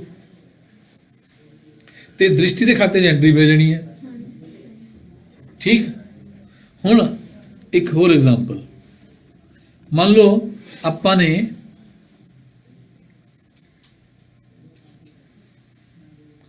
ਦ੍ਰਿਸ਼ਟੀ ਨੂੰ ਕਿਸੇ ਕੰਮ ਤੇ ਲਵਾਤਾ, ਕਿਸੇ ਹੋਰ ਥਾਂ ਤੇ ਨਾ, ਕਿਤੇ ਜੌਬ ਸੀ, ਦ੍ਰਿਸ਼ਟੀ ਨੇ ਕਿਹਾ ਮੈਂ ਜੌਬ ਕਰਨੀ ਹੈ, ਮੈਂ ਕਹਿੰਦਾ ਤੁਸੀਂ ਇਹਨੂੰ ਦ੍ਰਿਸ਼ਟੀ ਨੂੰ ਹਾਇਰ ਕਰ ਲਓ, ਕੰਮ ਕਿਸੇ ਹੋਰ ਤੇ ਦ੍ਰਿਸ਼ਟੀ ਨੂੰ ਮੈਂ ਲਗਵਾਤਾ, ਤੇ ਜਿੱਥੇ ਕੰਮ ਤੇ ਲਗਵਾਇਆ ਉਹਨੂੰ ਮੈਂ ਕਹਿੰਦਾ ਦ੍ਰਿਸ਼ਟੀ ਨੂੰ ਪੈਸੇ ਨਾ ਦਿਓ, ਪੈਸੇ ਮੈਨੂੰ ਦੇ ਦਿਓ, ਕਿਉਂਕਿ ਮੈਂ ਦ੍ਰਿਸ਼ਟੀ ਤੋਂ ਪੈਸੇ ਲੈਣੇ ਆ। ਮੈਂ ਉਹਨੂੰ ਕਹਿੰਦਾ ਜਿਹਦੀ ਸੈਲਰੀ ਜਿੰਨੀ ਵੀ ਹੈ ਨਾ ਤੁਸੀਂ ਦ੍ਰਿਸ਼ਟੀ ਨੂੰ ਦਿਓ ਨਾ, ਇਹ ਤੋਂ ਮੈਂ ਲੈਣੇ ਆ, ਮੈਨੂੰ ਦੇ ਦਿਓ ਸਿੱਧੇ, ਕਿ ਜੇ ਤੁਸੀਂ ਦ੍ਰਿਸ਼ਟੀ ਨੂੰ ਦੇਤੇ ਦ੍ਰਿਸ਼ਟੀ ਮੈਨੂੰ ਦਊਗੀ ਨਹੀਂ। ਉਹਨੂੰ ਮੈਂ ਕਹਿਤਾ, ਉਹਦੀ ਮੰਨ ਲਈ ਮੇਰੀ ਗੱਲ, ਕਿਉਂਕਿ ਮੇਰਾ ਉਹ ਨੋਨ ਹੈ। दृष्टि ਨੂੰ मैं कहता भी सैलरी तेरी मैं ਉੱਥੋਂ ਸਿੱਧੀ ਲੈ ਲੂੰਗਾ, ਤੇਰੇ ਪੈਸੇ ਮੈਂ ਤਾਰ ਦੂੰਗਾ। ਦ੍ਰਿਸ਼ਟੀ ਕਹਿੰਦੀ ਕੋਈ ਗੱਲ ਨਹੀਂ, ਆਪ ਉੱਥੋਂ ਲੈ ਲਿਓ, ਉਹਨੂੰ ਤਾਂ ਦੇਣੀ ਸੀ ਮੈਨੂੰ। ਯਾਨੀ ਮੈਂ ਕੀ ਕੀਤਾ ਕਿ ਮੈਂ ਐ ਨਹੀਂ ਨਾ ਕੀਤਾ ਵੀ ਦ੍ਰਿਸ਼ਟੀ ਉੱਥੋਂ ਲਵੇ ਤੇ ਉਹ ਮੈਨੂੰ ਦੇਵੇ, ਮੈਂ ਡਾਇਰੈਕਟ ਤੋਂ ਫੜ ਲੈਣੇ ਆ। ਅੱਛਾ, ਹੁਣ ਸਪੋਜ਼ ਕਰੋ ਉਹਦੀ ਸੈਲਰੀ ਹੈਗੀ 8000 ਰੁਪਏ, 8000 ਰੁਪਏ ਮੈਂ ਦ੍ਰਿਸ਼ਟੀ ਦੇ ਲੈ ਲਈ। ਕਿੱਥੋਂ ਲਏ ਨੇ? ਉਹ ਲਏ ਨੇ ਐਮਪਲਾਇਰ ਤੋਂ। ਉਹਦਾ ਨਾਮ ਮੈਂ ਵੈਸੇ ਹੀ ਮੰਨਣਾ ਕੋਈ, ਉਹਦਾ ਨਾਮ ਹੈਗਾ ਮੰਨ ਲਓ ਅਹੂਜਾ ਟ੍ਰੇਡਿੰਗ ਕੰਪਨੀ ਹੈ। Ahuja trading company received from, ਇੱਥੇ ਮੂਰੇ ਐਂ ਪਾ ਦੇਣਾ, ਖੜ੍ਹ ਜਾਓ, received rupees 8000 from Ahuja Trading Company on account of या on behalf of दृष्टि। दृष्टि ਦੇ ਪੈਸੇ ਅਹੂਜਾ ਤੋਂ ਮੈਂ ਡਾਇਰੈਕਟ ਫੜ ਲਏ, ਉਦੋਂ ਮੈਂ ਚੈੱਕ ਲੈ ਲਿਆ, ਤੇ ਇਹਦੀ ਐਂਟਰੀ ਮੈਂ ਕਿਵੇਂ ਪਾਵਾਂ? Cash account diary. Cash to Drishti. ਨਹੀਂ, ਚੈੱਕ ਇਹ ਸੱਚ ਕਿਵੇਂ ਆਇਆ ਇਹ 'ਚ ਮੈਂ 2 ਮਿੰਟ ਰੁਕਿਓ, ਇੱਥੇ ਮੈਂ ਇਹ ਵੀ ਗੱਲ ਕਰਦਾ by cheque. By cheque number ਕੋਈ ਪਾ ਲੈਂਦੇ ਆ, ਬੈਂਕ ਟੂ ਇਸ ਨੰਬਰ ਦਾ ਚੈੱਕ ਮੈਂ ਲੈ ਲਿਆ ਉਦੋਂ। Bank credit by cheque number. हाँ, डेबिट क्या करेंगे? Cash bank bank. हाँ बैंक। चेक ले लिया, मैं चेक ਨੂੰ ਕੀ ਕਰੂੰਗਾ? बैंक ਆਪਣੇ ਬੈਂਕ ਚ, ਆਪਣੇ ਯੈਸ ਬੈਂਕ ਚ ਮੰਗਾ ਦੂੰਗਾ। तो ਉਹ ਚੈੱਕ ਵਾਲ ਬੈਂਕ ਨੇ ਕੀ ਕਰਨਾ ਹੈ? ਉਹ ਬੈਂਕ ਨੇ ਅਹੂਜੇ ਦੇ ਖਾਤੇ ਚੋਂ ਪੈਸੇ ਕੱਢ ਕੇ ਮੇਰੇ ਖਾਤੇ ਚ ਪਾ ਦੇਣੇ ਆ, ਤਾਂ ਯੈਸ ਬੈਂਕ ਨੂੰ ਡੈਬਿਟ ਕਰ ਦਈਏ। ਕਿੰਨੇ ਰੁਪਏ? 8000 ਰੁਪਏ। ਕ੍ਰੈਡਿਟ ਕੀ ਆਊਗਾ? Ahuja trading company. ਸਰ ਦ੍ਰਿਸ਼ਟੀ ਹੋ दृष्टि की अहूजा। ਦ੍ਰਿਸ਼ਟੀ ਦਾ ਹੋਈ। क्योंकि सर, इसके भी अहूजा हाथ पे आ रहा है ना दृष्टि। जे अहूजा कर देंगे फिर दृष्टि पे तो उन्हीं पे रहने 11200। दृष्टि ये पैसे हमें मिले अहूजा से हैं, लेकिन ऑन बिहाफ ऑफ दृष्टि, तो हम दृष्टि को क्रेडिट कर दें तो ठीक रहेगा ना। अगर अहूजा को क्रेडिट करेंगे तो लेजर में फालतू का काम बढ़ जाएगा। अहूजा के 8000 रुपये देने हैं, दृष्टि से 11200 लेने हैं। अहूजा से हमने लिए नहीं है, अहूजा के हमने देने भी नहीं है, और दृष्टि से हमने 11200 नहीं अब देने हैं। अब दृष्टि से 11200 में से 8000 आ गए हैं, तो यहाँ दृष्टि को क्रेडिट कर देंगे।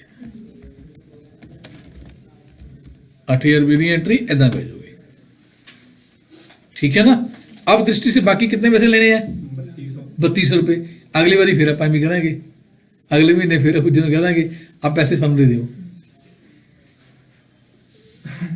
अहूजे ने दे देने। दृष्टि ने कहा मेरी की गल हुई, मैं तो 3200 रुपये देने आ तो मैं सारे 8000 रुपये ले ले, फिर मैं की करूँगा? जे मैं इदा करूँगा तो फिर मैंने पैसे दृष्टि को आप देने पड़े हैं, बाकी पैसे मैं खुद पे कर दूंगा। चलो ठीक है, ये गल क्लियर हुई ना। एक होर एग्जाम्पल है, सपोज करो कि कोई पर्सन है, मैं ऑनलाइन टीचिंग भी दे रहा हूँ, online classes are provided by us. तो साढ़े कोले कोई पर्सन है, मान लो कि हिमाचल का है, ए स्टूडेंट, ਉਹਦਾ ਨਾਮ ਮੰਨ ਲੈਂਦੇ ਆ, ਉਹਦਾ ਨਾਮ ਮੰਨ ਲੈਂਦੇ ਆਪਾਂ ਕ੍ਰਿਸ਼ਨ ਕੁਮਾਰ ਹੈ। ਜੁਆਇਨਡ ਆਨਲਾਈਨ ਕਲਾਸਿਸ, ਇਹ ਆਨਲਾਈਨ ਕਲਾਸਿਸ ਜੁਆਇਨ ਕੀਤੇ ਨੇ ਕਿੱਥੋਂ? ਫਰੋਮ ਹਿਮਾਚਲ ਪ੍ਰਦੇਸ਼। ਫਰੋਮ ਮੰਨ ਲਓ ਆਪਾਂ ਮੰਨ ਲੈਂਦੇ ਆ ਕਿ ਹਿਮਾਚਲ ਦਾ ਕੋਈ ਸਿਟੀ ਹੈ, ਸਪੋਜ਼ ਕਰੋ ਬਿਲਾਸਪੁਰ ਆਫ ਹਿਮਾਚਲ ਪ੍ਰਦੇਸ਼। ਤੇ ਇਹਨੇ ਆਪਾਂ ਨੂੰ ਫੀਸ ਪੇ ਕਰਤੀ, ਇਹਦੀ ਫੀਸ ਆਪਾਂ ਮੰਨ ਲੈਂਦੇ 1500 ਰੁਪਏ ਫੀਸ ਹੈ ਪਲੱਸ GST। ਇਹਦੀ ਫੀਸ ਕਿੰਨੀ ਹੈ? ਫੀ ਹੈਗੀ ਆ ਰੁਪੀਸ 1500 ਪਲੱਸ 18% GST, ਠੀਕ ਹੈ, ਪਲੱਸ 18% GST। तो ਇਹਦੀ ਫੀਸ ਕਿੰਨੀ ਆਪਾਂ ਲਵਾਂਗੇ? ਤਾਂ 1500 ਦੇ ਉੱਤੇ GST ਜੋੜ ਕੇ 135 ਰੁਪਏ GST ਜੁੜ ਜੂਗਾ ਸੈਂਟਰ ਦਾ, 135 ਜੁੜ ਜੂਗਾ ਸਟੇਟ ਦਾ, 270 ਰੁਪਏ GST ਲੱਗ ਜਾਊਗਾ। ਤਾਂ 1700 ਪਹਿਲਾਂ ਆਪਾਂ ਬਿੱਲ ਕੱਟ ਦਈਏ ਕ੍ਰਿਸ਼ਨਾ ਦੇ ਨਾਂ ਤੇ, ਹਲੇ ਤੋਂ ਪੇਮੈਂਟ ਨਹੀਂ ਐ ਕਰਦੇ ਆ। ਐਂਟਰੀ ਇਹ ਹੈ ਕਿ ਆਪਾਂ ਇਹਨੂੰ ਜਦੋਂ ਐਨਰੋਲ ਕਰਨ ਵਾਸਤੇ ਕਹਿਤਾ, ਇਹਨੂੰ ਕਿਹਾ ਤੂੰ ਫੀਸ ਪੇ ਕਰ, फीस कितनी बनूगी 1500 प्लस 270 ਇਹਦਾ ਜੋੜ ਕਰੋ ਕਿੰਨਾ ਆ ਗਿਆ 1770 हाँ 1770 आ गया चलो मैं एवं ही लिख देना 1500 प्लस इन्ने बराबर है 1770 ਇਹ टोटल फीस बनती है इत्थे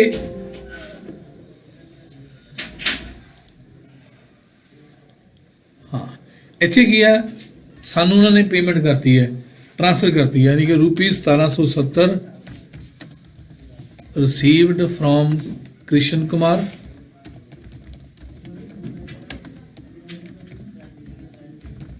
हिमाचल प्रदेश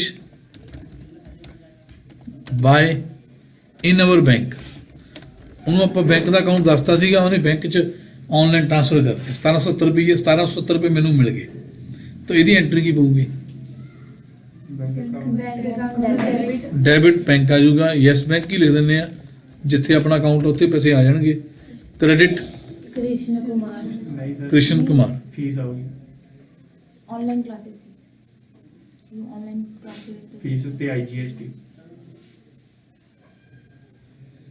ਸਹੀ ਲੱਗਦੀ ਗੱਲ ਅੱਛਾ ਚਲੋ ਇੱਥੇ ਰੁਪਈਏ ਕਿੰਨੇ ਪਾਉਣੇ ਆ ਪਹਿਲਾਂ ਯੈਸ ਬੈਂਕ 'ਚ 1770 ਠੀਕ ਹੈ ਕ੍ਰੈਡਿਟ ਕੀ ਕਰਾਂ ਹੁਣ फीस इनकम ਫੀ ਇਨਕਮ ਕਿੰਨੇ ਰੁਪਈਏ ਠੀਕ ਹੈ CGST आउटपुट नहीं IGST हाँ जी sir IGST IGST IGST 270 output account 270 ਤੁਸੀਂ ਸਾਰੇ ਇਹ ਜੱਜ ਕਰ ਗਏ ਹੋ ਵੀ ਐਂਟਰੀ 'ਚ ਹਿਮਾਚਲ ਪ੍ਰਦੇਸ਼ ਲਿਖਿਆ ਹੈ ਆਪਾਂ ਪੰਜਾਬ ਤੋਂ ਹੈ ਤਾਂ ਇਹ ਤੇ ਟੈਕਸ ਲੱਗੂਗਾ ਜਿਹੜਾ IGST ਲੱਗੂਗਾ IGST ਤੇ ਇਹ 270 ਰੁਪਏ ਇਹ ਸਰਕਾਰ ਨੂੰ ਜਾਣੇ ਆ ਇਹਦੇ ਤੇ ਆਪਾਂ CGST ਤੇ SGST ਦੋ ਇਕੱਠੇ ਨਹੀਂ ਲਿਖੇਗੇ ਇਕੱਠਾ ਲਿਖਤਾ 270 ਰੁਪਏ IGST ਇਹ ਇਦਾਂ ਕਿਉਂ ਕਰਦੇ ਹੁੰਦੇ ਆ out of state out of state ਤੇ ਇਹ ਕਰਨਾ ਹੁੰਦਾ ਹੈ ਠੀਕ ਹੈ ਹੁਣ ਜਿਹੜੇ ਇਹ ਟੈਕਸ ਹੈ ਇਹ ਟੈਕਸ ਕਿਹੜੀ ਸਰਕਾਰ ਦਾ ਹੈ ਜਿਵੇਂ C ਸੈਂਟਰ ਦਾ S ਸਟੇਟ ਦਾ ਇਹ ਕਿਹੜੀ ਸਰਕਾਰ ਦਾ इंटरनेशनल ਇਹ ਬਾਹਰ ਚਲ ਜਾਊ ਇੰਡੀਆ ਤੋਂ I ਫਾਰ ਇੰਟਰਨੈਸ਼ਨਲ ਹੈ I ਫਾਰ ਇੰਟੀਗ੍ਰੇਟਿਡ ਤੋਂ ਇੰਟੀਗ੍ਰੇਟਿਡ GST ਤਾਂ ਇਹ ਜਿਹੜਾ ਟੈਕਸ ਹੈ ਇਹ ਜਾਊਗਾ ਕਿੱਥੇ ਕਿਹੜੀ सरकार में मिलूगा गवर्नमेंट कौन सी गवर्नमेंट है ये अपने पास इंडिया में जो भी स्टेट्स हैं उन स्टेट की अपनी अपनी गवर्नमेंट है हिमाचल में अपनी गवर्नमेंट है पंजाब में अपनी है यूपी में अपनी है चंडीगढ़ में अलग है दिल्ली में अपना है हर स्टेट की अपनी अपनी गवर्नमेंट भी है और एक सेंटर में सेंट्रल गवर्नमेंट है जो सब स्टेट्स के ऊपर है दो ये गवर्नमेंट्स का पता है ना सेंटर की और स्टेट की ये आई गवर्नमेंट कौन सी है इंटीग्रेटेड गवर्नमेंट कौन सी है कोई ਇਹ ਇਨਕਮ ਕਿਹੜੀ ਸਰਕਾਰ ਨੂੰ ਮਿਲੂਗੀ ਇਹ ਜਿਹੜੇ 270 ਰੁਪਏ ਨੇ ਇਹ ਕਿਹਨੂੰ ਜਾਣਗੇ ਕਿਹਨੂੰ ਮਿਲਣਗੇ ਪੰਜਾਬ ਨੂੰ ਮਿਲਣਗੇ ਕਿ ਨਹੀਂ ਮਿਲਣਗੇ ਪੰਜਾਬ ਗਵਰਨਮੈਂਟ ਨੂੰ ਮਿਲਣਗੇ ਕਿ ਨਹੀਂ ਮਿਲਣਗੇ नहीं मिलेंगे हैं हिमाचल गवर्नमेंट हिमाचल को और हिमाचल गवर्नमेंट ਨੂੰ ਮਿਲੂਗਾ ਸਾਰੇ ਸਾਰੇ ਹਾਫ ਹਾਫ ਮਿਲਣਗੇ ਦੋਨਾਂ ਨੂੰ ਸਰ ਕਿਹਨੂੰ ਦੋਨਾਂ ਨੂੰ ਪੰਜਾਬ ਤੇ ਉਹ ਹਿਮਾਚਲ ਪੰਜਾਬ ਨੂੰ ਤੇ ਹਿਮਾਚਲ ਨੂੰ ਅੱਧੇ ਤੇ ਮਿਲ ਜਾਣਗੇ 135 ਰੁਪਏ ਪੰਜਾਬ ਦੇ 135 ਸਟੇਟ ਦੇ ਇਹ ਤੁਸੀਂ ਕਹਿ ਰਹੇ ਹੋ गलत है हिमाचल को नहीं। हिमाचल को अकेले में को मिलेंगे सारे 270 ये भी गलत है ਇਹਦਾ ਜਿਹੜਾ ਟੈਕਸ ਹੈ ਇਹ ਪੰਜਾਬ ਗਵਰਨਮੈਂਟ ਨੂੰ ਮਿਲੂ ਜਾਂ ਨਹੀਂ ਮਿਲੂ ਨਹੀਂ ਮਿਲੂਗਾ ਕਿਉਂ ਨਹੀਂ ਮਿਲੂਗਾ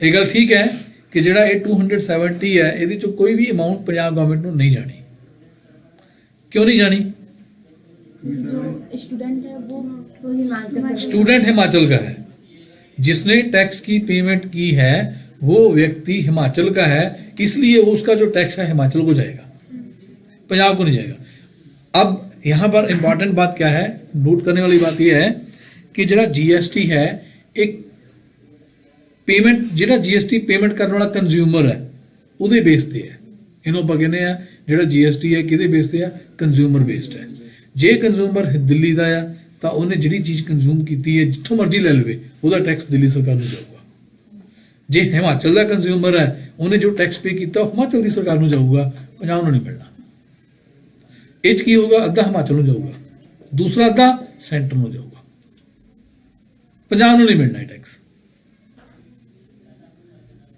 ਹਿਮਾਚਲ ਨੂੰ ਇਸ ਲਈ ਜਾਊਗਾ ਕਿਉਂਕਿ ਪੇਮੈਂਟ ਕਰਨ ਵਾਲਾ ਵਿਅਕਤੀ ਹਿਮਾਚਲ ਦਾ ਹੈ। ਪੇਮੈਂਟ ਜਿਹਨੇ ਕੀਤੀ ਆ ਉਹ ਆਪਣੀ ਸਟੇਟ ਨੂੰ ਪੇਮੈਂਟ ਕਰੂਗਾ। ਹੁਣ ਅਸੀਂ ਸਿੱਧਾ ਹਿਮਾਚਲ ਨੂੰ ਨਹੀਂ ਪੇ ਕਰ ਸਕਦੇ, ਸਾਡਾ ਮਤਲਬ ਅਸੀਂ ਪੰਜਾਬ ਦਾ GST ਨੰਬਰ ਹੈ ਤੇ ਸੈਂਟਰ ਦਾ GST ਨੰਬਰ ਹੈ। ਸਾਡਾ ਜਿਹੜਾ ਖਾਤਾ ਆ ਉਹ ਪੰਜਾਬ ਸਰਕਾਰ ਕੋਲ ਵੀ ਆ, ਸੈਂਟਰ ਗਵਰਨਮੈਂਟ ਕੋਲ ਵੀ ਹੈ। ਤਾਂ ਹਿਮਾਚਲ ਦਾ ਸਾਡਾ ਕੋਈ ਡਾਇਰੈਕਟ ਲਿੰਕ ਹੈ ਨਹੀਂਗਾ। ਅਸੀਂ ਇਹ ਪੇਮੈਂਟ ਕਰ ਦਾਂਗੇ ਅਲੱਗ ਇੱਕ ਹੋਰ ਫੰਡ ਹੈ, ਉਹਨੂੰ ਆਪਾਂ IGST ਕਹਿੰਦੇ, ਉਹ 'ਚ ਪੇਮੈਂਟ ਕਰ ਦਾਂਗੇ। ਫਿਰ ਨਾਲੇ ਅਸੀਂ ਗਵਰਨਮੈਂਟ ਨੂੰ ਦੱਸਾਂਗੇ ਵੀ ਇਹ ਜਿਹੜੀ IGST ਦੀ ਪੇਮੈਂਟ ਸਾਡੇ ਕੋਲ ਆਈ ਹੈ 270, ਇਹ ਹਿਮਾਚਲ ਦੀ ਹੈ। ਤਾਂ ਫਿਰ ਸੈਂਟਰ ਗਵਰਨਮੈਂਟ ਕੋਲ ਕੀ ਕਰੂਗਾ, ਸੈਂਟਰ ਗਵਰਨਮੈਂਟ ਇਹਦੇ ਵਿੱਚੋਂ 2 ਪਾਰਟ ਕਰੂਗੀ, ਅੱਧਾ ਰੱਖ ਲੂਗੀ ਆਪ, ਅੱਧਾ ਉਹ ਪੇ ਕਰ ਦੂਗੀ ਹਿਮਾਚਲ ਨੂੰ। ਠੀਕ ਹੈ ਗੱਲ? ਇਹ ਸੈਂਟਰ ਦਾ ਪਲੱਸ ਹਿਮਾਚਲ ਦਾ, ਪੰਜਾਬ ਦਾ ਨਹੀਂ ਹੈਗਾ। ਇਸ ਕਰਕੇ ਆਪਾਂ CGST ਐਂਡ SGST ਨਹੀਂ ਲਿਆ। ਠੀਕ ਹੈ। ਅੱਛਾ, ਇੱਥੇ ਆਪਾਂ ਔਨ ਦੀ ਅਦਰ ਹੈਂਡ ਮੰਨ ਲਓ ਇੱਥੇ ਕ੍ਰਿਸ਼ਨਾ ਕਰਦੀ ਹੈ, ਕ੍ਰਿਸ਼ਨ ਕੁਮਾਰ ਕਰਦੀ ਹੈ, ਐਵੇਂ ਹੁੰਦਾ ਵੀ ਕ੍ਰਿਸ਼ਨ ਕੁਮਾਰ ਦਾ ਖਾਤਾ ਬਣਾ ਕੇ ਐਂਟਰੀ ਪਾਤੀ ਤਾਂ ਵੀ ਠੀਕ ਹੈ। ਹੁਣ ਮੰਨ ਲਓ ਕ੍ਰਿਸ਼ਨ ਕੁਮਾਰ ਨੇ ਕਲਾਸਾਂ ਜੁਆਇਨ ਕਰ ਲਈਆਂ, ਉਸ ਤੋਂ ਬਾਅਦ ਸਾਡੀ ਪਾਲਿਸੀ ਵੀ ਹੈਗੀ ਆ। ਸਾਡੀ ਪਾਲਿਸੀ ਇਹ ਹੈ, ਮੰਨ ਲਓ ਵੀ 1 ਹਫ਼ਤਾ ਕਲਾਸ ਲਗਾਓ, ਜੇ ਤੁਸੀਂ ਸੈਟੀਸਫਾਈਡ ਨਹੀਂ ਹੈਗੇ ਤਾਂ ਅਸੀਂ ਤੁਹਾਨੂੰ ਫੀਸ ਵਾਪਸ ਕਰ ਦਾਂਗੇ। ਮੰਨ ਲਓ ਸਾਡੀ ਇਹ ਪਾਲਿਸੀ ਹੈ ਤੇ ਉਹਨੇ ਹਫ਼ਤੇ ਦੇ ਵਿੱਚ ਹੀ ਸਾਨੂੰ ਕਹਿਤਾ ਨਹੀਂ ਜੀ ਮੈਨੂੰ ਤਾਂ ਪਸੰਦ ਨਹੀਂ ਆਈ ਹੈਗੀ, ਮੇਰੇ ਕੋਲ ਤਾਂ ਕੋਈ ਪ੍ਰੋਬਲਮ ਹੈ, ਮੈਂ ਨਹੀਂ ਕਲਾਸ ਲਗਾ ਸਕਦਾ, ਮੇਰੀ ਫੀਸ ਵਾਪਸ ਕਰ ਦਿਓ। ਹੁਣ ਮੰਨ ਲਓ ਕਿ ਆਪਾਂ ਨੂੰ 1000 ਫੀਸ ਵਾਪਸ ਕਰਨੀ ਹੈ, refund of ₹1000 plus GST initiated